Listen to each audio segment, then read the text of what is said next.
Selamat pagi, Bapak Ibu Saudara-saudari yang dikasihi Tuhan. Mari kita mengawali hari kerja dan aktivitas kita dengan bersama-sama merenungkan firman Tuhan yang telah dipersiapkan oleh Dr. Heri Sanoto. Bahan bacaan kita pada saat ini terdapat dalam Kejadian 42 pada ayat yang ke-12. Tetapi ia berkata kepada mereka, "Tidak, kamu datang untuk melihat-lihat di mana negeri ini tidak dijaga." Bapak Ibu Saudara-saudari yang Tuhan Yesus kasihi, tema kita pada saat ini, hidup dalam kasih Allah. Ketika tertimpa tragedi, ketika tertimpa kecelakaan, ketika tertimpa malapetaka, perasaan bersalah kerap muncul. Bahkan ada yang merasa musibah itu sebagai akibat dari dosa-dosa masa lalu.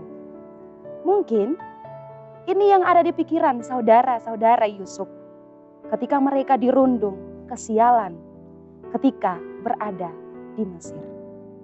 Bencana kelaparan hebat melanda mulai dari Mesir hingga Kanaan, tempat di mana Yakub dan anak-anaknya tinggal.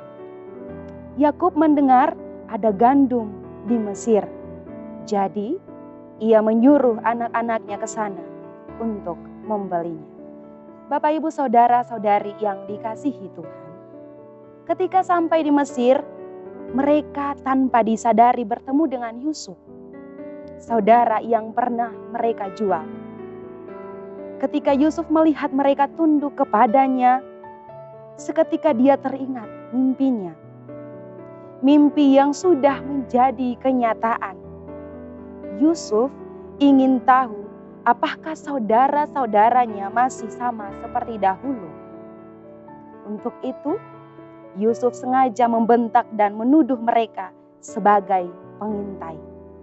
Selanjutnya, Yusuf mulai menanyai mereka.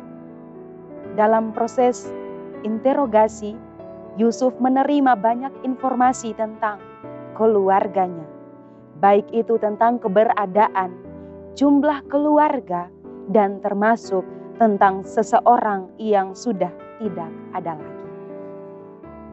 Bapak Ibu Saudara-saudari yang Tuhan Yesus kasihi, Yusuf juga ingin tahu kabar saudara seibunya, yaitu Benjamin. Caranya, Yusuf pura-pura tidak percaya pada informasi itu. Untuk memastikan akurasinya, mereka disuruhnya untuk menjemput si bungsu. Pada saat inilah saudara-saudara Yusuf mulai merasa menjadi tertuduh karena dosa-dosa masa lalu.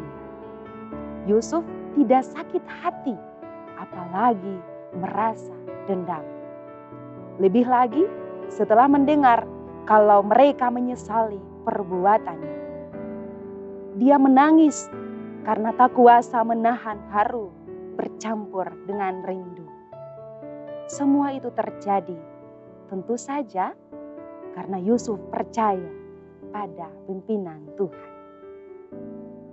Saudara-saudari, pimpinan Tuhan bukan hanya untuk menunjuk arah perjalanan hidup, tapi Dia juga mendidik kita bagaimana cara untuk menjalaninya.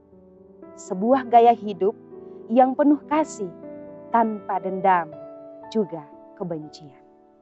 Refleksi kita pada saat ini, mengampuni memang tidaklah mudah. Namun dengan ketulusan dan penyertaan Tuhan, kita mampu secara perlahan mengampuni.